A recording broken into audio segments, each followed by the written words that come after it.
ಇದು SS digital channel, Shri ಸುಮಂಗಲಿ digital channel. ನೀವು ನೋಡ್ತಾ ಇದ್ದೀರಿ ಸುದ್ದಿ ಸಮಯ, ಸ್ಥಳೀಯ ಸುದ್ದಿಗಳಿಗಾಗಿ. ಸುದ್ದಿ ಸಮಯದ ಪ್ರಾಯೋಜಕರು Mahalakshmi jewellers, gold hub, main road, Kalaburagi.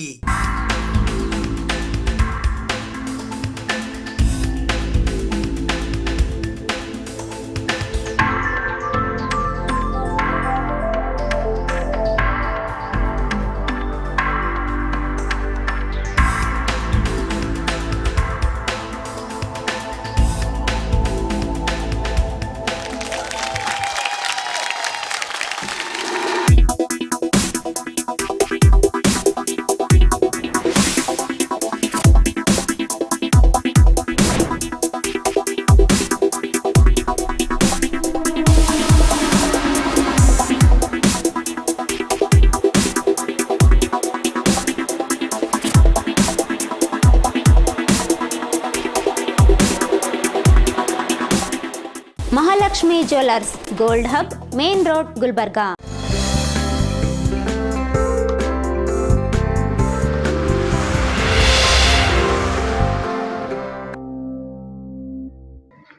ಸುದ್ದಿ ಸಮಯಕ್ಕೆ ಸ್ವಾಗತ. ನಾನು RJ ಮಂಜು ಹಿರೋಳಿ.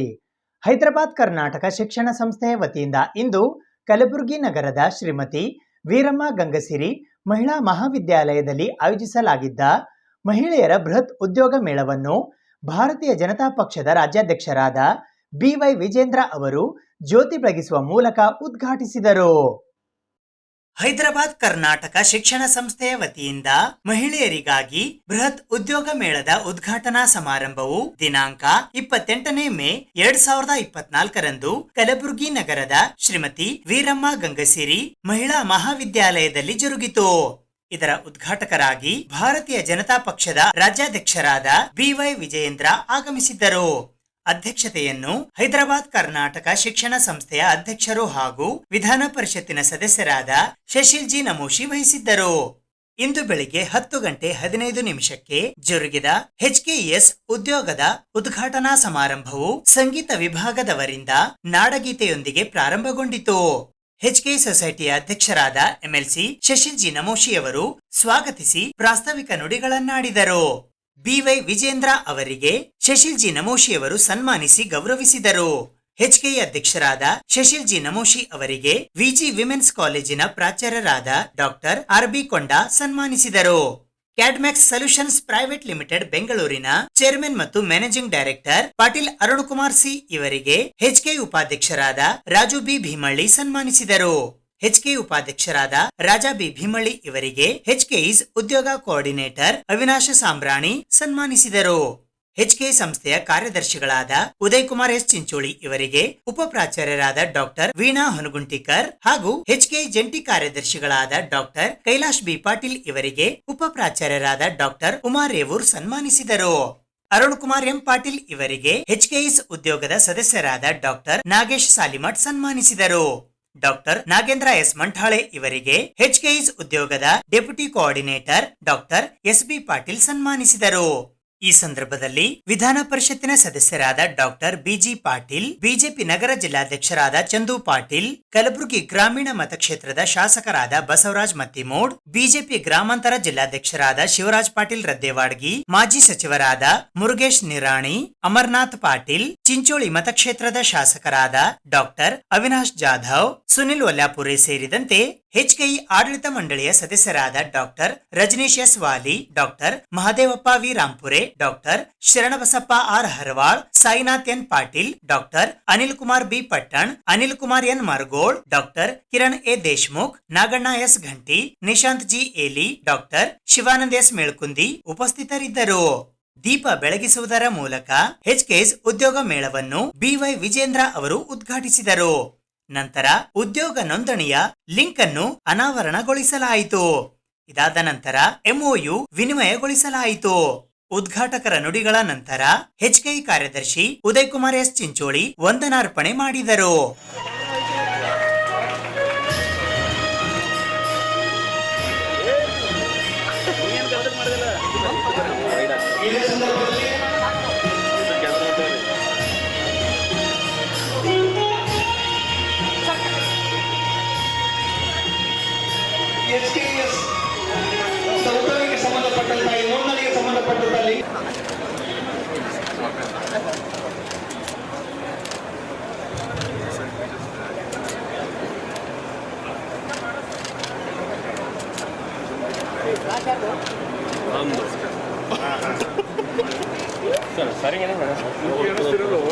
ಸೊಸೈಲಿಗೆ ಮುಟ್ಟಿದ್ರೆ ಬೇರೆ ಬರ್ತದೆ ಸರ್, ಅಲ್ಲಿ ಸೊಸೈಲಿಗೆ ಮುಟ್ಟಿದ್ರೆ ಬೇರೆ ಬರ್ತದೆ.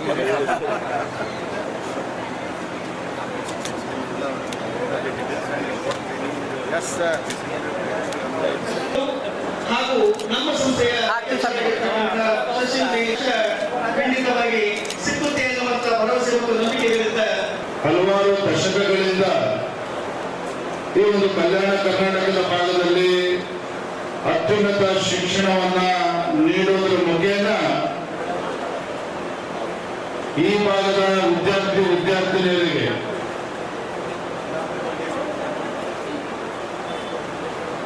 ಒಂದು ಉತ್ತಮ ಶಿಕ್ಷಣ ಕೊಟ್ಟು ಅವರಿಗೆ ಸಮಾಜದಲ್ಲಿ ಒಂದು ಬಹಳ ಬದುಕಬೇಕಾಗಿರ್ತಕ್ಕಂಥ ಒಂದು ಉತ್ತಮ ವಾತಾವರಣ ನಿರ್ಮಾಣ ಮಾಡ್ಕೊಂಡು ಬಂದಿರತಕ್ಕಂಥದ್ದು ನಿಜವಾಗ್ಲೂ ಕೂಡ ಶ್ಲಾಘನೀಯ. ಈ ಸಂದರ್ಭದಲ್ಲಿ ಸಂಸ್ಥೆ ಎಲ್ಲ ಪ್ರಮುಖರಿಗೆ ಈ ಸಂದರ್ಭವನ್ನು ಅಭಿನಂದನೆಯನ್ನ ಸಲ್ಲಿಸಿದ ಒಂದು ಉದ್ಯೋಗ ಮೇಳ ಶಿಕ್ಷಣದ ಜೊತೆಗೆ ಇಲ್ಲಿ ಓದಿರ್ತಕ್ಕಂಥ ವಿದ್ಯಾರ್ಥಿನಿಯರಿಗೆ ಒಂದು ಉತ್ತಮ ವಾತಾವರಣ ನಿರ್ಮಾಣ ಮಾಡಿ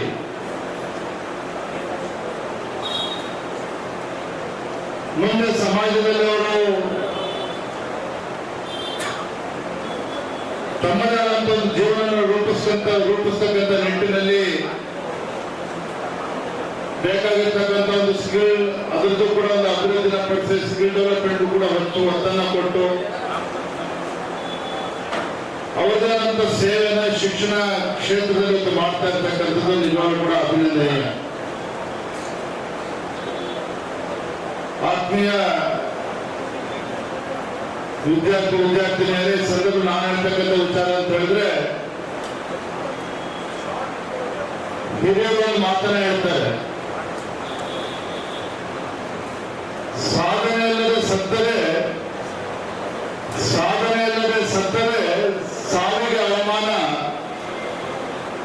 ಆದರ್ಶಗಳಿಲ್ಲದೆ ಬದುಕಿದರೆ ಬದುಕಿಗೆ ಅಪಮಾನ ಅಂತ ಹಿರಿಯರು ಹೇಳ್ತಾರೆ. ನಾ ಯಾಕೆ ಮಾತನ್ನ ಸಂದರ್ಭದಲ್ಲಿ ನೆನಪು ಮಾಡ್ಕೊಡ್ತಾ ಇದ್ದೇನೆ ಅಂತ ಹೇಳಿದ್ರೆ,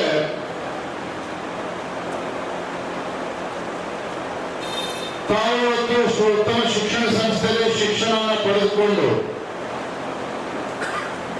ತಮ್ಮ ಜೀವನದಲ್ಲಿ ಒಂದು ಮಹತ್ತರವಾಗಿರ್ತಕ್ಕಂಥ ಕಾಲಘಟ್ಟದಲ್ಲಿ ತಾವೆಲ್ಲರೂ ಕೂಡ ಬಂದು ನಿಂತಿದ್ದೀವಿ. ನಿಮ್ಮ ಭಾಷೆಯಲ್ಲಿ ಹೇಳಬೇಕು ಅಂತ ಹೇಳಿದ್ರೆ, ಯು ಆರ್ ಫ್ರೀ ಬರ್ಡ್ಸ್, ಹೌದಾನೆ? ಆದರೆ ನಿಮ್ಮ ಜೀವನದಲ್ಲಿ ಸ್ವತಂತ್ರ ಆಗಿದ್ದೀರಿ. ಸ್ವಾತಂತ್ರ್ಯದ ಜೊತೆಗೆ ನಿಮ್ಮ ಭವಿಷ್ಯವನ್ನು ರೂಪಿಸ್ತಕ್ಕಂಥ ಸ್ವಾತಂತ್ರ್ಯವನ್ನು ಕೂಡ ನಿಮ್ಮ ಕೈಯಲ್ಲಿ ಸಿಕ್ಕಿರ್ತಕ್ಕಂಥದ್ದು. ಒಂದು ಕ್ಷಣ ತಾವು ಯೋಚನೆ ಮಾಡಿ, ತಮ್ಮನ್ನ ಹೆತ್ತಂತ ತಂದೆ ತಾಯಂದ್ರು ವಿಶೇಷವಾಗಿ ಕಲ್ಯಾಣ ಕರ್ನಾಟಕದ ಭಾಗದಲ್ಲಿ ಬಡತನ ದೊಡ್ಡ ಮಟ್ಟದಲ್ಲಿದೆ. ನಮ್ಮನ್ನ ಹೆತ್ತಂತ ತಂದೆ ತಾಯಂದ್ರು ಎಲ್ಲರೂ ಕೂಡ ಶ್ರೀಮಂತರು ಅಂತ ನಾನು ಹೇಳೋದಿಲ್ಲ. ಆದ್ರೆ ನಮಗೆ ಜನ್ಮವನ್ನು ಕೊಟ್ಟಿರ್ತಕ್ಕಂಥ ನಮ್ಮ ತಂದೆ ತಾಯಂದಿರು ನಮಗೆ ಒಂದು ತುತ್ತು ಅನ್ನ ಕಡಿಮೆ ಆದ್ರೂ ಪರವಾಗಿಲ್ಲ, ನಮ್ಮ ಮಕ್ಕಳ ಉಜ್ವಲ ಭವಿಷ್ಯವನ್ನು ರೂಪಿಸಬೇಕು, ನನ್ನ ಮಗಳಿಗೆ ಉಜ್ವಲ ಭವಿಷ್ಯವನ್ನು ರೂಪಿಸಬೇಕು, ಮುಂದಿನ ದಿನಗಳಲ್ಲಿ ತನ್ನ ಕಾಲ ಮೇಲೆ ತಾನು ನಿಂತು ಸಮಾಜದಲ್ಲಿ ಸ್ವಾಭಿಮಾನದಿಂದ ಬಾಳಿ ಬದುಕಬೇಕು ಅನ್ನುವ ಒಂದು ಕನಸನ್ನು ನಮ್ಮ ತಂದೆ ತಾಯಂದಿರು ಇಟ್ಕೊಂಡಿದ್ದಾರೆ. ನಿಮ್ಮ ತಂದೆ ತಾಯಂದಿರ ಕನಸು ನನಸಾಗಬೇಕು ಅಂತ ಹೇಳಿ ಒಂದು ಹೊತ್ತು ಊಟ ಕಡಿಮೆ ಆದ್ರೂ ಪರವಾಗಿಲ್ಲ, ನನ್ನ ಮಕ್ಕಳಿಗೆ ಒಳ್ಳೆ ಶಿಕ್ಷಣವನ್ನು ಕೊಡಬೇಕು ಅಂತ ಹೇಳಿ ಒಂದು ರೀತಿ ತಪಸ್ಸಿನ ರೀತಿ ನಿಮ್ಮನ್ನ ಬೆಳೆಸಿದ್ದಾರೆ. ನಿಮ್ಮ ತಪ್ಪುಗಳನ್ನ, ಜೀವನದಲ್ಲಿ ತಪ್ಪುಗಳನ್ನ ಕಂಡಿಡಿದು ತಿದ್ದಿ ತೀರ್ತಕ್ಕಂಥ ಕೆಲಸವನ್ನು ಕೂಡ ಮಾಡಿದ್ದಾರೆ. ಉದ್ದೇಶ ಒಂದೇನೆ, ನಮ್ಮ ಅಮ್ಮಂದಿರಿಗೆ ನಮ್ಮ ಮಕ್ಕಳು ಚೆನ್ನಾಗಿ ಬಾಳಿ ಬದುಕಬೇಕು ಅಂತಕ್ಕಂಥ ಸದುದ್ದೇಶ ಬಿಟ್ಟರೆ ಬೇರೆ ಇನ್ನೇನು ಸ್ವಾರ್ಥ ಇರೋದಕ್ಕೆ ಸಾಧ್ಯ ಇಲ್ಲ.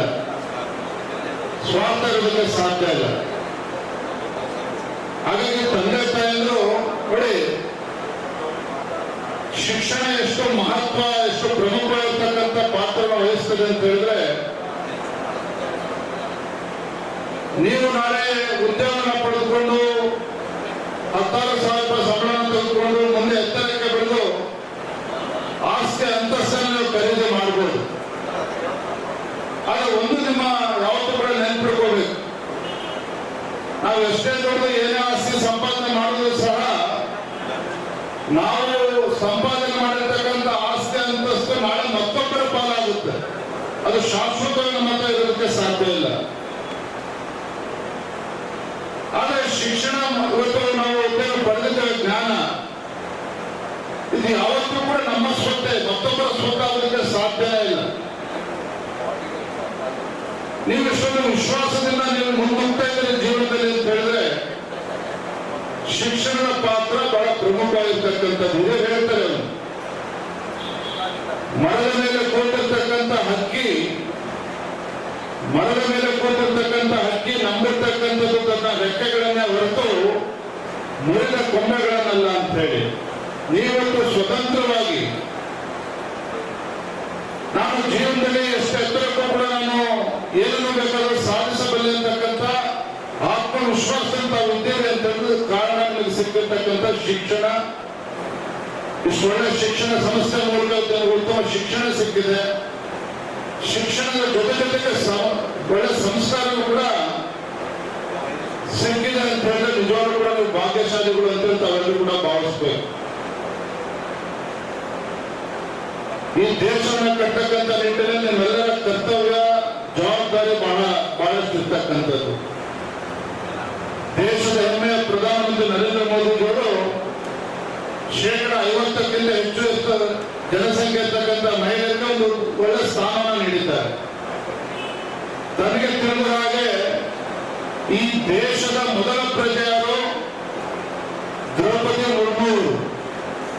ಈ ದೇಶದ ಮೊದಲ ಪ್ರಜೆ ದ್ರೌಪದಿ ಮುರ್ಮು. ಈ ದೇಶ 140 ಕೋಟಿ ಜನಸಂಖ್ಯೆ ಇರ್ತಕ್ಕಂಥ ದೇಶವನ್ನ ಆರ್ಥಿಕವಾಗಿ ಶಕ್ತಿನ ತುಂಬ ದೇಶವನ್ನು ಮುನ್ನಡೆಸ್ತಾ ಇರ್ತಕ್ಕಂಥ ದೀನ ಮಹಿಳೆ, ದಿಟ್ಟ ಮಹಿಳೆ ಯಾರು? ನಿರ್ಮಲಾ ಸೀತಾರಾಮನ್ ಅವರು. ಅಂದ್ರೆ ನಮ್ಮ ಪ್ರಧಾನಮಂತ್ರಿ ನರೇಂದ್ರ ಮೋದಿಜಿಯವರು ಇವತ್ತು ಭಾರತ ಎಲ್ಲ ಕ್ಷೇತ್ರದಲ್ಲೂ ಸಹ ಅಭಿವೃದ್ಧಿ ಆಗಬೇಕು ಅಂತ ಹೇಳಿದ್ರೆ ಅದಕ್ಕೆ ಮಹಿಳೆಯರಿಗೂ ಕೂಡ ದೊಡ್ಡ ಪಾತ್ರ ಇದೆ. ಹಾಗಾಗಿ ಅವರು ಕೂಡ ಶಕ್ತಿಯನ್ನು ತುಂಬತಕ್ಕಂಥ ಕೆಲಸ ಮಾಡಬೇಕು ಅಂತ ಹೇಳಿ ಕೇವಲ ರಾಷ್ಟ್ರಪತಿ ಹಣಕಾಸಿನ ಸಚಿವ ಮಾಡಿರ್ತಕ್ಕಂಥದ್ದಷ್ಟೇ ಅಲ್ಲ, ಇವತ್ತು 33% ಮೀಸಲಾತಿಯನ್ನು ಇವತ್ತು ತಂದಿರ್ತಕ್ಕಂಥದ್ದು ಸನ್ಮಾನ್ಯ ನರೇಂದ್ರ ಮೋದಿಜಿಯವರು ಮಹಿಳೆಯರಿಗೆ ಮೀಸಲಾತಿಯನ್ನು ತಂದಿರ್ತಕ್ಕಂಥದ್ದು. ಕಾರಣ ಅಂತ ಹೇಳಿದ್ರೆ ತಮ್ಮಗಳ ಕೈಯಲ್ಲಿ ಇವತ್ತು ದೇಶ ಸುರಕ್ಷಿತವಾಗಿದೆ. ತಾವೆಲ್ಲ ಕಡೆ ಕೇಳ್ತಾ ಇರ್ತೀರಿ ಭ್ರಷ್ಟಾಚಾರ ಅಂತೇಳಿ. ತಮ್ಮಂತವರು ಮುಂದೆ ಬಂದದ್ದು ರಾಜಕೀಯ ಕ್ಷೇತ್ರ ಇರ್ಬೋದು, ಯಾವುದೇ ಕ್ಷೇತ್ರದಲ್ಲಿರ್ಬೋದು, ಮುಂಚೂಣಿಯಲ್ಲಿ ಬಂದಾಗ ದೇಶ ಅಭಿವೃದ್ಧಿ ಕಾಣೋದಕ್ಕೆ ಸಾಧ್ಯ ಆಗ್ತದೆ ಅಂತಕ್ಕಂಥದ್ದು ದೇಶದ ಹೆಮ್ಮೆಯ ಪ್ರಧಾನಮಂತ್ರಿ ನರೇಂದ್ರ ಮೋದಿಜಿಯವರ ಒಂದು ಕನಸು. ಪೂಜ್ಯ ತಂದೆಯವರು ಸನ್ಮಾನ್ಯ BS ಯಡಿಯೂರಪ್ಪರು ಕೂಡ ರಾಜ್ಯದ ಮುಖ್ಯಮಂತ್ರಿಗಳಾಗಿ ಇವತ್ತು ನಮ್ಮ ಶಾಲೆಗಳಲ್ಲಿ ಓದ್ತಕ್ಕಂಥ ವಿದ್ಯಾರ್ಥಿನಿಯರಿಗೆ ವಿಶೇಷವಾಗಿ ಇವತ್ತು ಯಾರು ಕೂಡ ನಮ್ಮ ಶಾಲೆಗೆ ಹೋಗ್ತಕ್ಕಂಥ ಮಕ್ಕಳು ಶಿಕ್ಷಣದಿಂದ ವಂಚಿತರಾಗಬಾರದು, ಉತ್ತಮ ಶಿಕ್ಷಣವನ್ನ ಪಡೆದುಕೊಂಡು ಜೀವನದಲ್ಲಿ ಸ್ವಾಭಿಮಾನದಿಂದ ಬಾಳಿ ಬದುಕಬೇಕು ಅಂತೇಳಿ ದೇಶದಲ್ಲಿ ಯಾವುದೇ ರಾಜ್ಯದಲ್ಲಿ ತರಲಿಲ್ಲ. ಫಸ್ಟ್ ಕರ್ನಾಟಕ ರಾಜ್ಯದಲ್ಲಿ ನಮ್ಮ ಶಾಲೆಗೆ ಹೋಗ್ತಕ್ಕಂಥ ಮಕ್ಕಳಿಗೆ ಒಂದು ಬೈಸಿಕಲ್ ಯೋಜನೆಯನ್ನ ತಂದಿರ್ತಕ್ಕಂಥ ಒಬ್ಬ ಧೀಮಂತ ನಾಯಕರಿದ್ರೆ ಸನ್ಮಾನ್ಯ BS ಯಡಿಯೂರಪ್ಪನವರು. ಅಂತ ಒಬ್ಬ ಪುಣ್ಯಾತ್ಮ ರಾಜ್ಯದ ಮುಖ್ಯಮಂತ್ರಿಗಳಾಗಿ ಅವರದಾದಂತ ರೀತಿಯಲ್ಲಿ ಕೊಡುಗೆಯನ್ನು ಕೊಟ್ಟಿರ್ತಕ್ಕಂಥದ್ದು. ಇಷ್ಟು ಮಾತ್ರ ಈ ಸಂದರ್ಭದಲ್ಲಿ ಹೇಳಿ ನನ್ನ ಮಾತನ್ನು ಮುಗಿಸ್ತೇನೆ. ಯಾಕಂದ್ರೆ ರಾಜಕಾರಣಿಗಳು ಅಂತ ಹೇಳಿದ್ರೆ ಬೇಸರ, ಇನ್ನು ರಾಜಕಾರಣಿಗಳು ಮಾತು ಕೇಳಬೇಕು ಅಂತ ಹೇಳಿದ್ರೆ ಇನ್ನೂ ಹೆಚ್ಚು ಬೇಸರ ಆಗ್ತದೆ. ನನಗೆ ಅರ್ಥ ಆಗ್ತದೆ. ನಿಮ್ಮ ತಾಳ್ಮೆಯನ್ನು ಪರೀಕ್ಷೆ ಮಾಡೋದಕ್ಕೆ ಹೋಗೋದಿಲ್ಲ.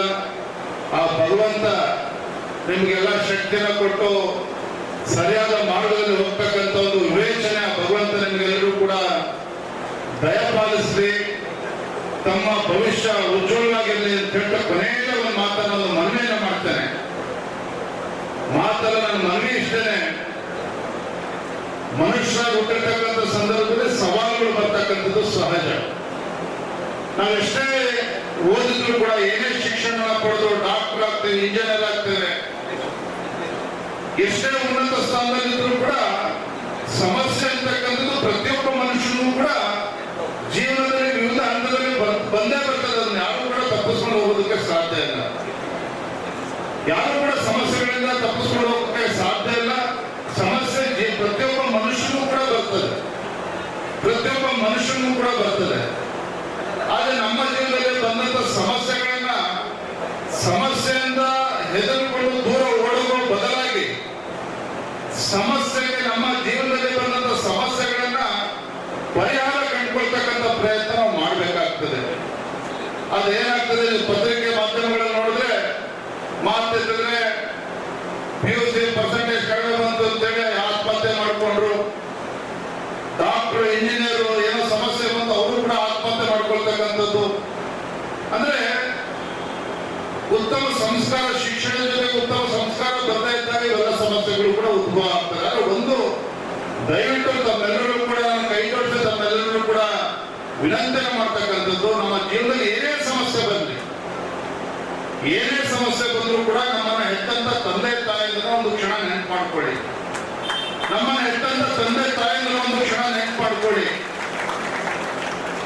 ನಮ್ಗೆ ಆ ಸವಲತ್ತು ಸಿಗಲಿಲ್ಲ, ನಮ್ಗೆ ಇದಾಗಲಿಲ್ಲ, ಅದಾಗಲಿಲ್ಲ ಅಲ್ಲ. ಇಂಗ್ಲಿಷ್ ಅಲ್ಲಿ ಒಂದು ಗಾದೆ ಇದೆ, ಐ ವಾಸ್ ಆಲ್ವೇಸ್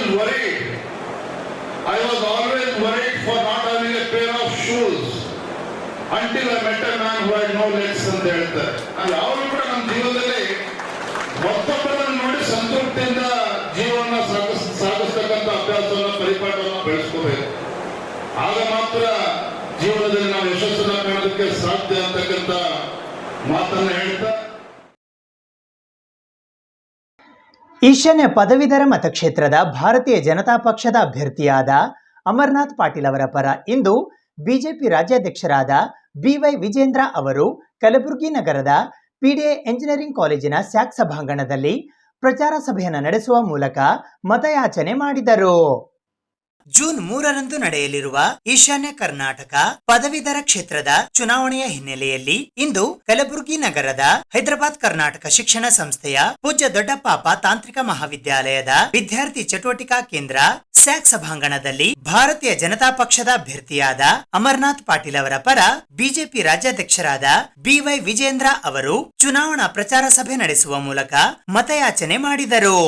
ಕಾರ್ಯಕ್ರಮದ ಮೊದಲಿಗೆ ವಿಧಾನ ಪರಿಷತ್ತಿನ ಸದಸ್ಯರಾದ ಶಶಿಲ್ ಜಿ ನಮೋಶಿ ಅವರು ಸ್ವಾಗತಿಸಿ ಪ್ರಾಸ್ತಾವಿಕ ನುಡಿಗಳನ್ನಾಡಿದರು. ನಂತರ ಅತಿಥಿ ಗಣ್ಯರಿಗೆ ಸನ್ಮಾನಿಸಿ ಗೌರವಿಸಲಾಯಿತು.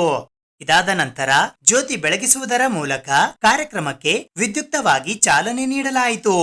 ಉದ್ಘಾಟನೆ ನಂತರ ಬಿಜೆಪಿಯ ಅಭ್ಯರ್ಥಿ ಅಮರನಾಥ್ ಪಾಟೀಲ್ ಅವರು ಮಾತನಾಡಿದರು.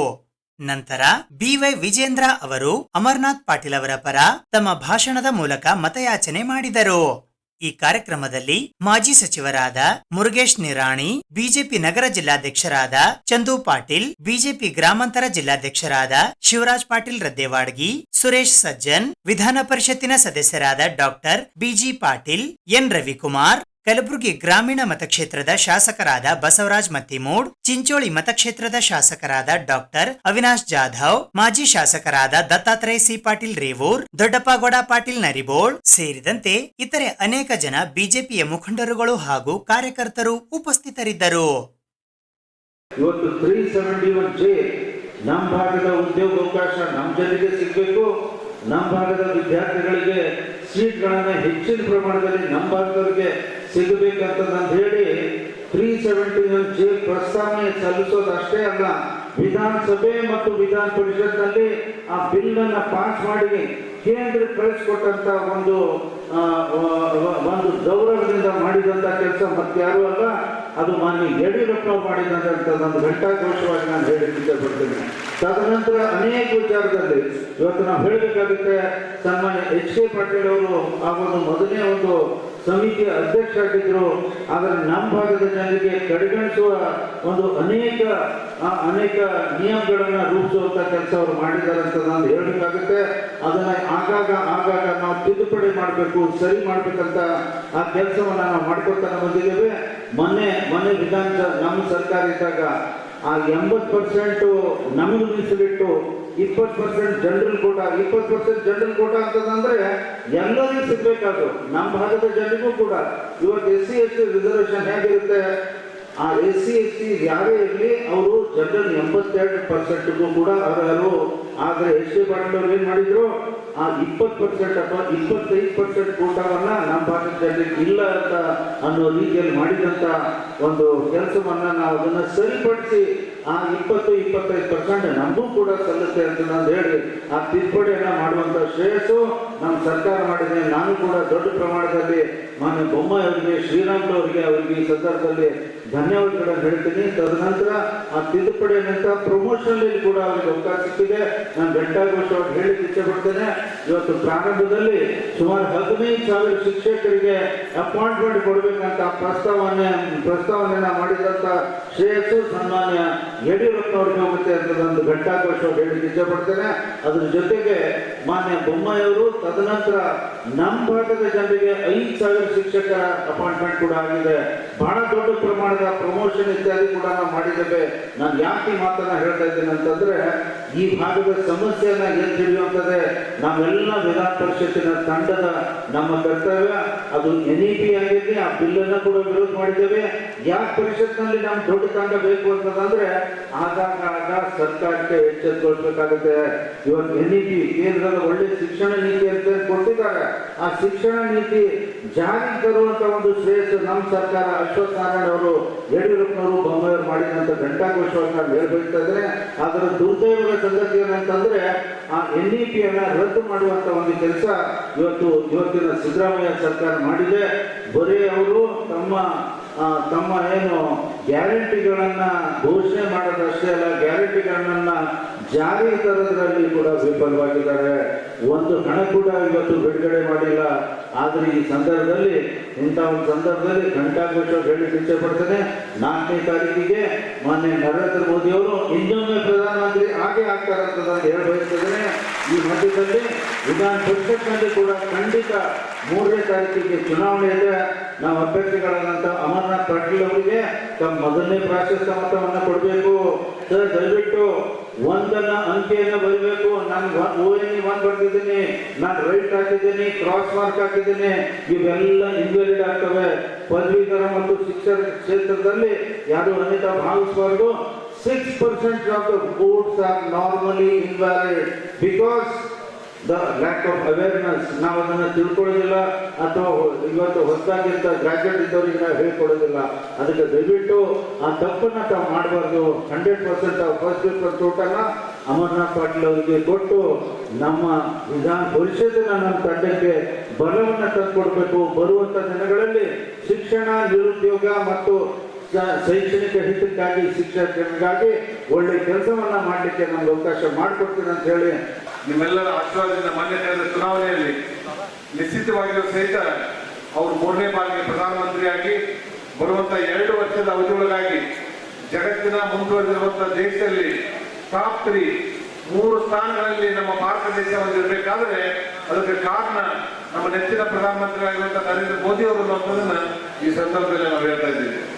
ಆತ್ಮೀಯರೇ, ಇವತ್ತು ಪದವೀಧರ ಮತಕ್ಷೇತ್ರ ಕಲ್ಯಾಣ ಕರ್ನಾಟಕದಲ್ಲಿ ನಮ್ಮ ಸ್ನೇಹಿತರಾಗಿರುವಂತ ಅಮರನಾಥ್ ಪಾಟೀಲ್ ಅವರು ಮೊದಲಿನವರಲ್ಲ. ಹಿಂದೆ ನಮ್ಮ ಡಾಕ್ಟರ್ ತಂಗಾಜಿ ಅವರು ಸ್ಪರ್ಧೆ ಮಾಡಿ ನಿಮ್ಮ ಆಶೀರ್ವಾದದಿಂದ ಈ ಪದವೀಧರ ಕ್ಷೇತ್ರದಲ್ಲಿ ಸೇವೆ ಮಾಡಿದ್ದಾರೆ. ಅದರ ನಂತರ ಡಾಕ್ಟರ್ ಬಸವರಾಜ್ ಪಾಟೀಲ್ ಜಿ ಅವರು ಸಹಿತ ಪದವೀಧರ ಕ್ಷೇತ್ರದಿಂದ ಆಯ್ಕೆ ಬಂದಿದ್ದರು. ನಂತರ ಮಸ್ಕಿ ಅವರು, ಆಮೇಲೆ 2012ರಿಂದ 2018ವರೆಗೆ ವಿಧಾನ ಪರಿಷತ್ತಿನ ಸದಸ್ಯರಾಗಿ ಅಮರನಾಥ್ ಪಾಟೀಲ್ ಅವರು ಸಹಿತ ನಮ್ಮ ಆಶೀರ್ವಾದದಿಂದ ಸದಸ್ಯರಾಗಿ ಸೇವೆ ಮಾಡಿದ್ದಾರೆ. ಹೀಗೆ ಮತ್ತೆ ನಿಮ್ಮ ಆಶೀರ್ವಾದವನ್ನು ಬಯಸಿ ತಮ್ಮ ಸಂಸ್ಥೆಗೆ ನಾವೆಲ್ಲ ಬಂದಿದ್ದೀವಿ. ಅದ್ರ ಸಲುವಾಗಿ ಅವರಿಗೆ ಪ್ರಥಮ ಪ್ರಾಶಸ್ತ್ಯದ ಮತವನ್ನ ಅವರ ಸೀರಿಯಲ್ ನಂಬರ್ ಬ್ಯಾಲೆಟ್ ಪೇಪರ್ನಲ್ಲಿ ಮೊದಲನೇದಿದೆ. ಆ ಮೊದಲನೇದನ್ನ ಪ್ರಥಮ ಪ್ರಾಶಸ್ತ್ಯದ ಒಂದೇ ಒಂದು ಓಟನ್ನು ಹಾಕಿ ಅತಿ ಹೆಚ್ಚು ಮತಗಳ ಅಂತರದಿಂದ ಆಗ್ತಿರ್ಬೇಕಂತೇಳಿ ಇಲ್ಲಿ ಉಪಸ್ಥಿತರುವಂತ ಎಲ್ಲ ಪದವೀಧರ ಬಂಧುಗಳಿಂದ ಕೈ ಜೋಡಿಸಿ ವಿನಂತಿಯನ್ನು ಮಾಡ್ತೇನೆ. ಆದ್ಮೇಲೆ ಇವತ್ತು ಬಹಳ ದೊಡ್ಡ ಕ್ಷೇತ್ರ ಇದು, 44 ತಾಲೂಕುಗಳು ಇದಕ್ಕೆ ಬರ್ತಾ ಇದೆ.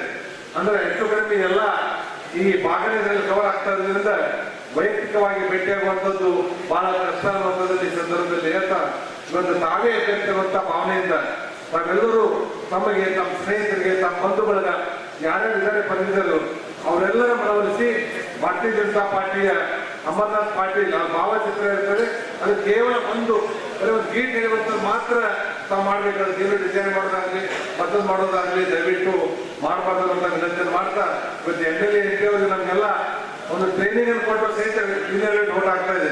ಅದ್ರ ಸಲುವಾಗಿ ನಾವು ವೇಗವಾಗಿ ಒಂದು ಬರೋದು ಸಹಿತ ಅದನ್ನ ಇನ್ವೆಲ್ವೇಟ್ ಆಗೋದ್ರಿಂದ ತಾವು ದಯವಿಟ್ಟು ನೋಡ್ಕೋಬೇಕು ಅನ್ನುವಂತ ಒಂದು ವಿನಂತಿಯನ್ನ ಈ ಸಂದರ್ಭದಲ್ಲಿ ಮಾಡ್ತಾ, ಕಾರ್ಯಗಳನ್ನ ಈ ಎದುರುಗಡೆ ಇರುವಂತ ಪ್ರಯತ್ನ ಮಾಡಿದೀವಿ. ಆ ಕಾರ್ಯಗಳು ಇವತ್ತು ನಮಗ ಇವತ್ತು 371 ಸಮಾಧಾನ ತಂದಿದೆ ಅಂತಂದಾಗ ನಮಗೆ ಇನ್ನೂ ಸಮಾಧಾನ ಇದೆ. ಇನ್ನು ಹಲವಾರು ಕೆಲಸ ಕಾರ್ಯಗಳು ಮಾನ್ಯ ನಮೋಶಿಯವರು ಹೇಳಿದ್ರು ಸಾಕಷ್ಟು ವಿಚಾರಗಳನ್ನು. ಇವತ್ತಿನ ಕಾನೂನು ಮಂತ್ರಿ HK ಪಾಟೀಲ್ ಒಂದು ಮುಖ್ಯಮಂತ್ರಿಗೆ ಪತ್ರ ಬರೆದಿದ್ದಾರೆ. ಹೈದರಾಬಾದ್ ಕರ್ನಾಟಕಕ್ಕೆ ನೇಮಕಾತಿಗಳನ್ನ ನೀವು ತಕ್ಷಣ ನಿಲ್ಲಿಸಬೇಕಂತ. ಯಾಕಂತಂದ್ರೆ ಹೈದರಾಬಾದ್ ಕರ್ನಾಟಕ ಪ್ರದೇಶ ಹೊರತುಪಡಿಸಿ ಇತರ ಪ್ರದೇಶಕ್ಕೆ ಅದು ಅನ್ಯಾಯ ಆಗ್ತಾ ಇದೆ. ಇದನ್ನು ನಾವು ಉಗ್ರ ರೂಪದಲ್ಲಿ ನಾವು ಖಂಡಿಸ್ತೀವಿ. ನಮ್ಮ ಭಾರತ ಯುವಕರಿಗೆ ಯಾವುದೇ ಅನ್ಯಾಯ ಆಗಲಿಕ್ಕೆ ಬಿಡಲ್ಲ. ಮತ್ತೆ ಈ ಒಂದು ಪತ್ರವನ್ನ ಅವ್ರು ಕೂಡಲೇ ಹಿಂಪಡೆಯಬೇಕು ಅನ್ನುವಂಥ ಹೋರಾಟವನ್ನು ಕೂಡ ಇವತ್ತು ನಾವು ಮಾಡಬೇಕಾಗಿದೆ. ಆ ನಿಟ್ಟಿನಲ್ಲಿ ಮಾನ್ಯ ಇವತ್ತು ಬಂಧುಗಳೇ, ನಾನು ಜಾಸ್ತಿ ಮಾತಾಡ್ಲಿಕ್ಕೆ ಹೋಗಲ್ಲ. ಒಂದೇ ಮಾತಲ್ಲಿ ಹೇಳಬೇಕಾದ್ರೆ, ಹಿಂದೆ ನಾನು ಕೈಗೊಂಡಂತ ಕಾರ್ಯಗಳನ್ನ, ಹಿಂದೆ ನಾನು ಇಟ್ಟಂತ ಗುರಿಗಳನ್ನ ಇನ್ನೂ ಪರಿಣಾಮಕಾರಿಯಾಗಿ ಮುಂದೆ ತೆಗೆದುಕೊಂಡು ಹೋಗಬೇಕಾದ್ರೆ ನಿಮ್ಮ ಮೊದಲೇ ರಾಷ್ಟ್ರೀಯ ಮತ ನೀಡಿ ಆ ವಿಶ್ವಾಸದೊಂದಿಗೆ ಇನ್ನೂ ಪರಿಣಾಮಕಾರಿಯಾಗಿ ಸದನದಲ್ಲಿ ಭಾಗವಹಿಸಿ ಏನಿದೆ ಅನ್ನುವಂತ ಆಶ್ವಾಸನೆಯನ್ನು ಕೊಡ್ತಾರೆ. ನಿಮ್ಮ ಮೊದಲ ಭರವಸೆಗೆ ಯಾವುದೇ ರುಚಿ ಮಾಡಲಿಕ್ಕೆ ಕೆಲಸ ಮಾಡ್ತೀನಿ ಅನ್ನುವಂಥ ಮಾತನ್ನೇ ಹೇಳಿದ್ದಾರೆ. ಈ ಕ್ಷೇತ್ರ ಬಹಳ ಪ್ರತಿಷ್ಠೆಯ ಕ್ಷೇತ್ರ. ಈ ಕ್ಷೇತ್ರ ಬಹಳ ಪವಿತ್ರವಾದಂತಹ ಕ್ಷೇತ್ರ. ಯಾಕಪ್ಪ ಅಂತಂದ್ರೆ ಇಲ್ಲಿ ಬಹಳ ದೊಡ್ಡ ಪ್ರಮಾಣದಲ್ಲಿ ನಿರುದ್ಯೋಗಿ ಸಮಸ್ಯೆ ನಾವು ಎದುರಿಸ್ತಾ ಇದ್ದೀವಿ. ದೊಡ್ಡ ಪ್ರಮಾಣದಲ್ಲಿ ನಿರುದ್ಯೋಗಿ ಬಂಧುಗಳು ಇವತ್ತು ಈ ನಾಡಿನಲ್ಲಿದ್ದಾರೆ. ಗೂಳೆ ಹೋಗ್ತಾ ಇದ್ದಾರೆ. ಮುಂಬೈ, ಬೆಂಗಳೂರು, ಮೈಸೂರು, ಹೈದರಾಬಾದ್ ಎಲ್ಲ ಕಡೆ ಅಂಥವ್ರಿಗೆ ಇವತ್ತು ಈ ಉದ್ಯೋಗ ಕೊಡಬೇಕಾದಂತ ಒಂದು ಕಾರ್ಯ ಮಾಡಬೇಕಾಗಿದೆ. ಜೀವನ ಅತ್ಯಂತ ಕಷ್ಟಕರ ಸಂಗತಿ ಯಾವ್ದಪ್ಪ ಅಂತ ಹೇಳಿದ್ರೆ ರಾಜಕಾರಣಿಗಳನ್ನ ನೋಡ್ತಕ್ಕಂಥದ್ದು. ನಮಗೆ ಬೇಸರ, ನಾವೆಲ್ಲರೂ ರಾಜಕಾರಣಿಗಳು ಒಬ್ರು ನೋಡ್ಕೊಳ್ತಾನೆ ಇರ್ತೀವಿ. ನಿಮ್ಮನ್ನು ಉದ್ದೇಶಿಸಿ ಮಾತನಾಡ್ತಾ ಇದ್ದೇನೆ. ರಾಜಕಾರಣಿಗಳು ಅಂತ ಹೇಳಿದ್ರೆ ಬೇಸರ ಆಗ್ತದೆ. ಇನ್ನು ರಾಜಕಾರಣಿಗಳ ಮಾತು ಕೇಳಬೇಕು ಅಂತ ಹೇಳಿದ್ರೆ ಅದು ಇನ್ನೂ ಹೆಚ್ಚು ಕ್ಲಿಷ್ಟಕರ. ಆತ್ಮೀಯ ಬಂಧುಗಳೇ, ರಾಜ್ಯದ ಭಾರತೀಯ ಜನತಾ ಪಾರ್ಟಿ ಅಧ್ಯಕ್ಷರಾಗಿ ನನ್ನ ಕರ್ತವ್ಯ ಇದೆ. ಇವತ್ತು ನಮ್ಮ ಈಶಾನ್ಯ ಪದವೀಧರ ಕ್ಷೇತ್ರದ ನಮ್ಮ ಅಭ್ಯರ್ಥಿಗಳಾಗಿರ್ತಕ್ಕಂಥ ಸನ್ಮಾನ್ಯ ಶ್ರೀ ಅಮರನಾಥ್ ಪಾಟೀಲ್ ಅವರು ಒಬ್ಬ ಸಜ್ಜನ ರಾಜಕಾರಣಿ. ಈ ಒಂದು ವಿಧಾನ ಪರಿಷತ್ ಚುನಾವಣೆಗೆ ಸ್ಪರ್ಧೆ ಮಾಡಿರ್ತಕ್ಕಂಥ ಸಂದರ್ಭದಲ್ಲಿ ತಮ್ಮೆಲ್ಲರ ಸಹಕಾರವನ್ನು ಪಡಿಬೇಕು, ತಮ್ಮೆಲ್ಲರ ಆಶೀರ್ವಾದನ ಪಡೆದುಕೊಳ್ಬೇಕು ಅಂತ ಹೇಳಿ ನಮ್ಮ ಅಭ್ಯರ್ಥಿಯ ಪರವಾಗಿ ನಾನು ಕೂಡ ಇವತ್ತು ತಮ್ಮ ಸಂಸ್ಥೆಯಲ್ಲಿ ಬಂದು ಮಾತನಾಡ್ತಾ ಇದ್ದೇನೆ. ಅಭ್ಯರ್ಥಿಗಳೇ ಮನವಿಯನ್ನ ಮಾಡಿದ ಹಾಗೆ ಅವರ ಒಂದು ಕ್ರಮ ಸಂಖ್ಯೆ 1 ಅಮರನಾಥ್ ಪಾಟೀಲ್ ನಮ್ಮ ಬಿಜೆಪಿ ಅಭ್ಯರ್ಥಿಯಲ್ಲಿದ್ದಾರೆ. JDS ಬೆಂಬಲಿತ ಅಭ್ಯರ್ಥಿ. ಅವರ ಕ್ರಮ ಸಂಖ್ಯೆ 1. 1ರ ಮುಂದೆ 1ಅನ್ನ ಮಾತ್ರ ಬರೀಬೇಕಷ್ಟೇ. ಆ ಬಾಕ್ಸ್ ಅಲ್ಲೇ 1 ಮೇಲೆ ಟಚ್ ಆದ್ರೂ ಕಷ್ಟ, ಕೆಳಗೆ ಟಚ್ ಆದ್ರೂ ಕಷ್ಟ, ಆ ಬಾಕ್ಸಿನ ಹೊರಗೋದ್ರೂ ಕೂಡ ಕಷ್ಟ. ಯಾಕಂದ್ರೆ ಇನ್ವ್ಯಾಲಿಡ್ ಆಗ್ತದೆ. ಮತ್ತೆ ಮತದಾನ ಸಮಯ ಬಹಳ ಪ್ರಮುಖವಾಗಿರ್ತಕ್ಕಂಥ ಅಂಶ ನಾವು ಗಮನಿಸಬೇಕಾಗಿರ್ತಕ್ಕಂಥದ್ದು. ಮತದಾನ ಸಮಯ ಇರ್ತಕ್ಕಂಥದ್ದು ಬೆಳಗ್ಗೆ 8 ಗಂಟೆಯಿಂದ ಸಂಜೆ 4 ಗಂಟೆವರೆಗೆ ಮಾತ್ರ. ಯಾಕೆಂದ್ರೆ ಮೊನ್ನೆ ನಾವು ಲೋಕಸಭಾ ಚುನಾವಣೆಗೂ ಕೂಡ ಮತದಾನ ಮಾಡಿದ್ದೀರಿ ಬೆಳಗ್ಗೆ 7 ಗಂಟೆಯಿಂದ ಸಂಜೆ 6 ಗಂಟೆವರೆಗೂ ಸಹ. ಆದ್ರೆ ಈ ಒಂದು ವಿಧಾನ ಪರಿಷತ್ ಚುನಾವಣೆ ಮತದಾನದ ಸಮಯ ಬೆಳಗ್ಗೆ 8 ಗಂಟೆಯಿಂದ ಸಂಜೆ 4 ಗಂಟೆ ಮಾತ್ರ. ಮೊದಲ ಪ್ರಾಶಸ್ತ್ಯದ ಮತವನ್ನ ಕೊಡುವುದರ ಮುಖೇನ ತಮ್ಮೆಲ್ಲರಿಗೂ ಕೂಡ ಧ್ವನಿಯಾಗಿ ಸೇವೆ ಸಲ್ಲಿಸ್ತಕ್ಕಂಥ ಒಂದು ಅವಕಾಶವನ್ನ ನಮ್ಮ ಬಿಜೆಪಿ ಅಭ್ಯರ್ಥಿ ಮಾನ್ಯ ಅಮರನಾಥ್ ಪಾಟೀಲ್ ಅವರಿಗೆ ನೀಡಬೇಕು ಅಂತಕ್ಕಂಥ ಮನವಿಯನ್ನ ಈ ಸಂದರ್ಭದಲ್ಲಿ ಮಾಡ್ತಾ ಇದ್ದೇನೆ. ದೊಡ್ಡ ಅಂತರದಲ್ಲಿ ಪ್ರೋತ್ಸಾಹನ ಕೊಡಬೇಕು, ಬೆಂಬಲನ ನೀಡಬೇಕು ಅಂತಕ್ಕಂಥ ಮನವಿಯನ್ನ ನಾನು ತಮ್ಮೆಲ್ಲರೂ ಕೂಡ ಸಂದರ್ಭದಲ್ಲಿ ಮಾಡಲಿಕ್ಕೆ ಮನವಿಯನ್ನು ಮಾಡೋದನ್ನ ಇಚ್ಛೆ ಪಡ್ತೇನೆ. ನಾನು ಈ ವೇದಿಕೆ ಮೂಲಕ ರಾಜಕಾರಣ ಮಾತಾಡ್ತಕ್ಕಂಥ ಪ್ರಯತ್ನ ಮಾಡೋದಿಲ್ಲ. ಆದ್ರೆ ನಾವು ಯಾವುದೇ ಕ್ಷೇತ್ರದಲ್ಲಿ ಇದ್ದರೂ ಸಹ ಈ ರಾಜ್ಯದಲ್ಲಿ ಆಗ್ತಾ ಇರ್ತಕ್ಕಂಥ ಅಥವಾ ಆಗು ಹೋಗುಗಳ ಬಗ್ಗೆ ನಮಗೆ ಮಾಹಿತಿಗಳು ಇರಬೇಕು ಅಂತಕ್ಕಂಥದ್ದು ನನ್ನ ಅಭಿಲಾಷೆ. ರಾಜ್ಯದಲ್ಲಿ ಕಾಂಗ್ರೆಸ್ ಸರ್ಕಾರ ಬಂದು 1 ವರ್ಷ ಆಗಿದೆ. ಅಭಿವೃದ್ಧಿಯ ಬಗ್ಗೆ ನಾವು ಮಾತನಾಡೋದಕ್ಕೆ ಹೋಗೋದಿಲ್ಲ. ಕಾರಣ ಅಂದ್ರೆ ಕಳೆದ 1 ವರ್ಷದ ಅಭಿವೃದ್ಧಿಯನ್ನು ಕೂಡ ಮಾಡೋದಕ್ಕೆ ಸಾಧ್ಯನೇ ಆಗಿಲ್ಲ ಸರ್ಕಾರದಲ್ಲಿ. ಆದ್ರೆ ಶಿಕ್ಷಣ ಕ್ಷೇತ್ರದ ಬಗ್ಗೆ ನಾನು ಮಾತನಾಡ್ತೇನೆ.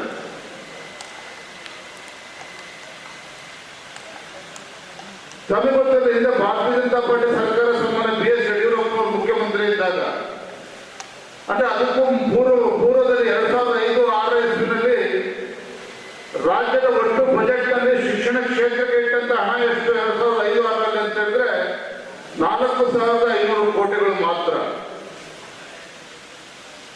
ಸನ್ಮಾನ್ಯ ಯಡಿಯೂರಪ್ಪ ಅವರು ರಾಜ್ಯದ ಮುಖ್ಯಮಂತ್ರಿಗಳಾದ್ಮೇಲೆ 2010-11ರಲ್ಲಿ ಶಿಕ್ಷಣ ಕ್ಷೇತ್ರಕ್ಕೆ ಹೆಚ್ಚು ಒತ್ತನ್ನು ಕೊಡಬೇಕು ಅಂತ ಹೇಳಿ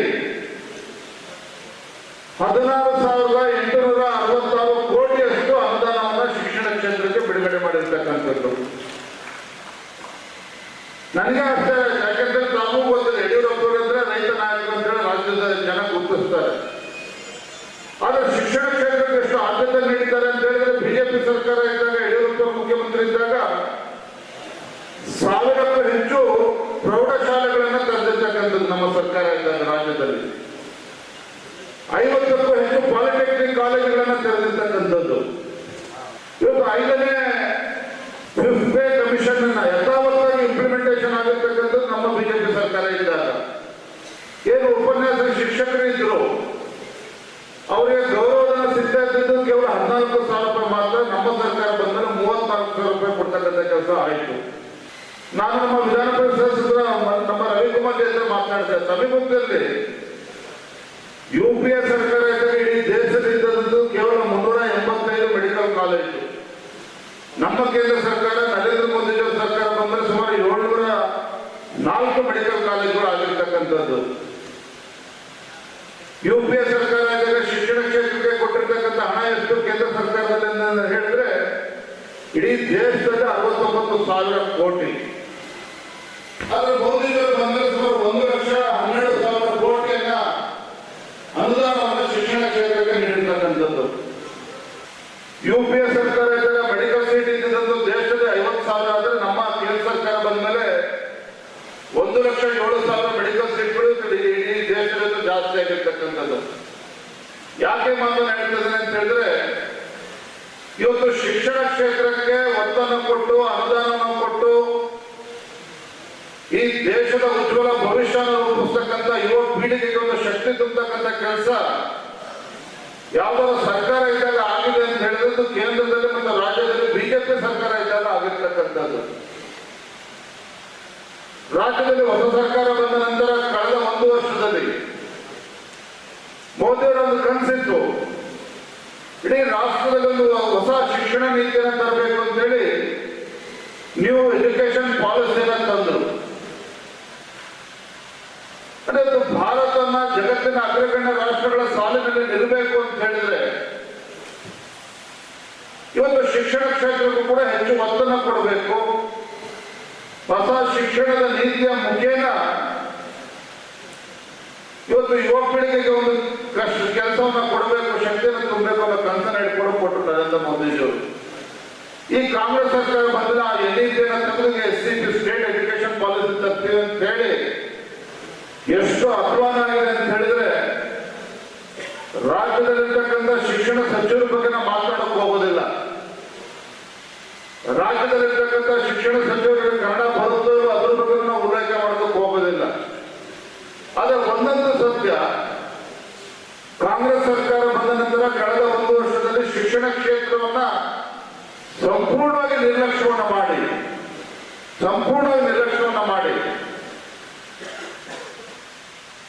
ಇದು ಎಂತ ದುಸ್ಥಿತಿಗೆ ತಂದಿದ್ದಾರೆ ಅಂತ ಹೇಳಿದ್ರೆ, ಮೊನ್ನೆ SSLC ಪರೀಕ್ಷೆ ಬರೀಬೇಕು ಅಂತ ಹೇಳಿದ್ರು ಕೂಡ ಅಲ್ಲಿ CCTV ಕ್ಯಾಮ್ರಾ ಅಳವಡಿಸ್ತೀವಿ ಅಂತ CCTV ಕ್ಯಾಮ್ರಾ ಅಳವಡಿಸಿದ್ರು.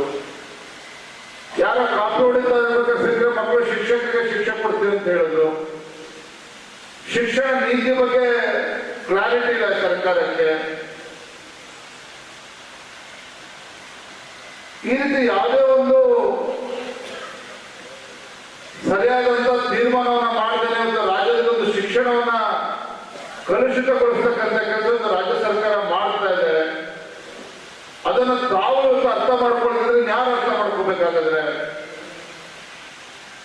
ತಾವುಗಳು ಇದ್ರ ಬಗ್ಗೆ ಹೆಚ್ಚೆಚ್ಚು ಮಾತನಾಡದೆ ಹೋದ್ರೆ ಈ ರಾಜ್ಯದಲ್ಲಿರ್ತಕ್ಕಂಥ ಶಿಕ್ಷಣ ಯಾವ ದಿಕ್ಕಿನಲ್ಲಿ ಸಾಗ್ತಾ ಇದೆ ಅನ್ನೋದನ್ನ ತಾವು ಅರ್ಥ ಮಾಡ್ಕೊಳ್ತಾ ಹೋದ್ರೆ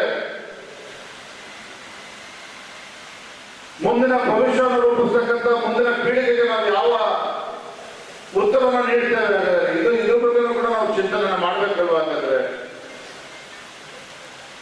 ಹಾಗಾಗಿ ನಾನು ಇಷ್ಟು ಮಾತ್ರ ಸಂದರ್ಭ ಹೇಳ್ತೇನೆ, ಇವತ್ತು ಒಟ್ಟಾರೆಯಾಗಿ ಶಿಕ್ಷಣ ಕ್ಷೇತ್ರ ಏನಾದ್ರೂ ಶಕ್ತಿ ತುಂಬತಕ್ಕಂಥ ಕೆಲಸ ಆಗಿದೆ, ಅನುದಾನವನ್ನು ಕೊಡ್ತಕ್ಕಂಥ ಕೆಲಸ ಆಗಿದೆ, ಶಿಕ್ಷಣ ಕ್ಷೇತ್ರಕ್ಕೆ ನ್ಯಾಯವನ್ನು ಕೊಡ್ತಕ್ಕಂಥ ಕೆಲಸ ಆಗಿದೆ ಅಂತ ಹೇಳಿದ್ರೆ ಅದು ಭಾರತೀಯ ಜನತಾ ಪಾರ್ಟಿ ನರೇಂದ್ರ ಮೋದಿಜಿಯವರ ಅವಧಿಯಲ್ಲಿ ಆಗಿದೆ. ರಾಜ್ಯದಲ್ಲಿ ಬಿಜೆಪಿ ಸರ್ಕಾರ ಇದ್ದಾಗ ಯಡಿಯೂರಪ್ಪನವರು, ಬಸವರಾಜ ಬೊಮ್ಮಾಯಿಯವರು, ಜಗದೀಶ್ ಶೆಟ್ಟರ್ ಅವರು ಇದ್ದಾಗ ಆಗಿರ್ತಕ್ಕಂಥದ್ದು, ಸದಾನಂದ ಗೌಡ ಆಗಿರ್ತಕ್ಕಂಥದ್ದು.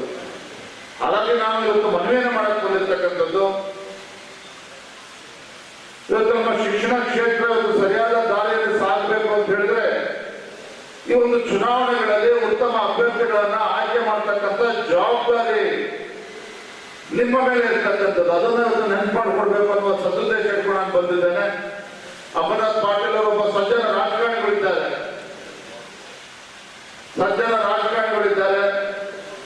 ಹಿಂದೆನೂ ಕೂಡ ವಿಧಾನ ಪರಿಷತ್ನಲ್ಲಿ ಆಯ್ಕೆಯಾಗಿ ಅವರದೇ ಆದ ಸೇವೆಯನ್ನ ಈ ಕಲ್ಯಾಣ ಕರ್ನಾಟಕ ಭಾಗಕ್ಕೆ ನೀಡಿದ್ದಾರೆ. ಯಾರೋ ಹೊಟ್ಟೆಪಾಡಿಗೆ ರಾಜಕಾರಣ ಮಾಡಬೇಕು ಅಂತ ಹೇಳಿ ವಿಧಾನ ಪರಿಷತ್ನಲ್ಲಿ ಚುನಾವಣೆ ಗೆಲ್ತೇವೆ ಅಂತ ಹೇಳಿದ್ರೆ ಖಂಡಿತ ಕ್ಷೇತ್ರದ ಉದ್ಧಾರ ಆಗೋದಕ್ಕೆ ಸಾಧ್ಯ ಆಗುವುದಿಲ್ಲ. ಹಾಗಾಗಿ ನಮ್ಮೆಲ್ಲರ ಅಭ್ಯರ್ಥಿಗಳು ಭಾರತೀಯ ಜನತಾ ಪಾರ್ಟಿ ಅಭ್ಯರ್ಥಿ ಆಗಿರ್ತಕ್ಕಂಥ ಅಮರನಾಥ್ ಪಾಟೀಲ್ ಅವರು ಕ್ರಮ ಸಂಖ್ಯೆ 1 ಮುಂದೆ ಮೊದಲ ಪ್ರಾಶಸ್ತ್ಯದ ಮತವನ್ನ ಕೊಡೋದ್ರ ಮುಖೇನ ದೊಡ್ಡ ಅಂತರದಲ್ಲಿ ತಾವೆಲ್ಲರೂ ಕೂಡ ಗೆಲ್ಲಿಸಬೇಕು ಅನ್ನುವ ಮನವಿಯನ್ನ ಮತ್ತೊಮ್ಮೆ ತಮ್ಮೊಂದಿಗೆ ಮಾಡ್ತಾ ಜೂನ್ 7ರಂದು ಬಿಡುಗಡೆಯಾಗಲಿರುವ ಹಮ್ ದೋ ಹಮಾರೆ ಬಾರ ಚಲನಚಿತ್ರವನ್ನ ಕರ್ನಾಟಕದಲ್ಲಿ ನಿಷೇಧಿಸುವಂತೆ ಆಗ್ರಹಿಸಿ ಸೋಷಿಯಲ್ ಡೆಮೊಕ್ರಾಟಿಕ್ ಪಾರ್ಟಿ ಆಫ್ ಇಂಡಿಯಾದ ವತಿಯಿಂದ ಇಂದು ಕಲಬುರಗಿ ನಗರದ ಜಿಲ್ಲಾಧಿಕಾರಿಗಳ ಕಚೇರಿಯ ಎದುರು ಪ್ರತಿಭಟನೆ ನಡೆಸಲಾಯಿತು. ಬರುವ ಜೂನ್ 7ರಂದು ಬಿಡುಗಡೆಯಾಗಲಿರುವ ಹಮ್ ದೋ ಹಮಾರೆ ಬಾರ ಚಲನಚಿತ್ರವನ್ನು ಕರ್ನಾಟಕದಲ್ಲಿ ನಿಷೇಧಿಸಲು ಸರ್ಕಾರ ಕೂಡಲೇ ಕ್ರಮ ಕೈಗೊಳ್ಳಬೇಕು ಎಂದು ಎಸ್ಡಿಪಿಐ ಆಗ್ರಹಿಸಿದೆ. ಈ ಕುರಿತು ಇಂದು ಕಲಬುರಗಿ ಜಿಲ್ಲಾಡಳಿತಕ್ಕೆ ಮನವಿ ಸಲ್ಲಿಸಲಾಯಿತು. ಈ ಚಿತ್ರವು ಮುಸ್ಲಿಂ ಸಮುದಾಯದ ಬಗ್ಗೆ ತಪ್ಪು ಮಾಹಿತಿಯನ್ನ ಹರಡಿಸುವುದು ಮತ್ತು ದ್ವೇಷವನ್ನು ಉತ್ತೇಜಿಸುತ್ತದೆ. ಈ ಚಿತ್ರದಲ್ಲಿ ಖುರಾನ್ನ ವಚನಗಳನ್ನು ತಪ್ಪಾಗಿ ಉಲ್ಲೇಖಿಸಿ ಇಸ್ಲಾಂ ಧರ್ಮವನ್ನು ತಾಳ್ಮೆಯಿಲ್ಲದ ಧರ್ಮವೆಂದು ತೋರಿಸಲಾಗಿದೆ. ಇದರಿಂದ ಸಮಾಜದಲ್ಲಿ ಸಾಮರಸ್ಯವನ್ನು ಕದಡುವ ಮತ್ತು ಮುಸ್ಲಿಂ ಸಮುದಾಯದ ವಿರುದ್ಧ ಹಿಂಸೆಯನ್ನು ಪ್ರೇರೇಪಿಸುವ ಸಾಧ್ಯತೆ ಇದೆ ಎಂದು ಮನವಿ ಸಲ್ಲಿಸಲಾಯಿತು. ಈ ಸಂದರ್ಭದಲ್ಲಿ ಎಸ್ಡಿಪಿಐ ಗುಲ್ಬರ್ಗಾ ಜಿಲ್ಲಾಧ್ಯಕ್ಷರಾದ ಸೈಯದ್ ದಸ್ತಗೀರ್, ಎಸ್ಡಿಪಿಐ ಕರ್ನಾಟಕ ರಾಜ್ಯದ ಉಪಾಧ್ಯಕ್ಷೆ ಸೈಯದಾ ಸಾದಿಯಾ, ಎಸ್ಡಿಪಿಐ ರಾಜ್ಯ ಕಾರ್ಯದರ್ಶಿ ಅಬ್ದುಲ್ ರಹೀಂ ಪಟೇಲ್, ಎಸ್ಡಿಪಿಐ ರಾಜ್ಯ ಪರಿಷತ್ ಸದಸ್ಯರಾದ ಡಾಕ್ಟರ್ ರಿಜ್ವಾನ್ ಅಹಮದ್, ಎಸ್ಡಿಪಿಐ ಗುಲ್ಬರ್ಗಾ ಜಿಲ್ಲಾ ಪ್ರಧಾನ ಕಾರ್ಯದರ್ಶಿ ಸೈಯದ್ ಅಲಿಂ ಇಲಾಹಿ ಮತ್ತು ಎಸ್ಡಿಪಿಐ ಗುಲ್ಬರ್ಗಾ ಮುಖಂಡರಾದ ಮೊಹಮ್ಮದ್ ಮೊಹಸಿನ್ ಸೇರಿದಂತೆ ಇತರರು ಉಪಸ್ಥಿತರಿದ್ದರು. मेरा नाम सादिया सैयदा है। हम सबको मालूम है कि हम दो 12 और हम 12 के नाम से एक रिलीज़ हो रही है मूवी, ठीक है। ये डिस्प्यूटेड फिल्म है। ये एक्चुअली हमारा जो एक माइनॉरिटी है, मुस्लिम माइनॉरिटी इस मुल्क में रहती है, उसको टारगेट किया गया है और ये हेट एजेंडे के मतलब के अंतर्गत या उसके लिए इसको रिलीज़ करने की कोशिश की जा रही है। यहाँ हम जमा हुए हैं और हमारी डिमांड है कि कांग्रेस अपने आप को कहती है एक सेक्युलर पार्टी है, तो हम इस सेक्युलर पॉलिटिकल पार्टी से जिसको हम लोग वोट देते हैं, हम ही लोग वोट देते हैं कि आज अगर हमारी आइडेंटिटी टारगेट हो रही है तो कांग्रेस की जिम्मेदारी है कि कर्नाटका में ये फिल्म रिलीज़ नहीं होनी चाहिए। दूसरी बात, इस मुल्क में जितने रेप होते हैं, इस मुल्क में कितने एमएलए और एमपी ऐसे बैठे हुए हैं जिनके ऊपर रेप के चार्जेस हैं। ये वो मुल्क है जहां डाउरी पे सबसे ज़्यादा औरतें मारी जाती हैं। ये वो मुल्क है जहां औरतें कंप्लीटली अनप्रोटेक्टेड हैं, अनसेफ हैं। वहां पर आप हमें बताओगे कि कुरान में औरतों के लिए क्या कहा गया है? तो ये कंप्लीटली हेट है, प्रोपोगेशन है, फेक है, फॉल्स है, झूठ के अलावा और कुछ भी नहीं है, और इसके ऊपर फौरन रोक लगनी चाहिए। ಇದು ಇವತ್ತಿನ ಸುದ್ದಿ ಸಮಯ. ಸ್ಥಳೀಯ ಸುದ್ದಿಗಳಿಗಾಗಿ ನೋಡ್ತಾ ಇರಿ ಸುದ್ದಿ ಸಮಯ. ನಿಮ್ಮ ನೆಚ್ಚಿನ ಸುದ್ದಿ ಸಮಯವನ್ನು ಡೆನ್ ಸೆಟ್ ಆಫ್ ಬಾಕ್ಸ್ನ ಚಾನೆಲ್ ಸಂಖ್ಯೆ 746ರಲ್ಲಿ ಪ್ರತಿದಿನ ರಾತ್ರಿ 9 ಗಂಟೆಗೆ, ಮರುಪ್ರಸಾರ ರಾತ್ರಿ 10 ಗಂಟೆಗೆ ಮತ್ತು ಮರುದಿನ ಬೆಳಗ್ಗೆ 8 ಗಂಟೆ ಮತ್ತು 9 ಗಂಟೆಗೆ ವೀಕ್ಷಿಸಬಹುದು. ಇದು SS ಡಿಜಿಟಲ್ ಚಾನಲ್, ಶ್ರೀ ಸುಮಂಗಲಿ ಡಿಜಿಟಲ್ ಚಾನಲ್. ನೀವು ನೋಡ್ತಾ ಇದ್ದೀರಿ ಸುದ್ದಿ ಸಮಯ, ಸ್ಥಳೀಯ ಸುದ್ದಿಗಳಿಗಾಗಿ. ಸುದ್ದಿ ಸಮಯದ ಪ್ರಾಯೋಜಕರು Mahalakshmi jewellers, gold hub, main road, Kalaburagi.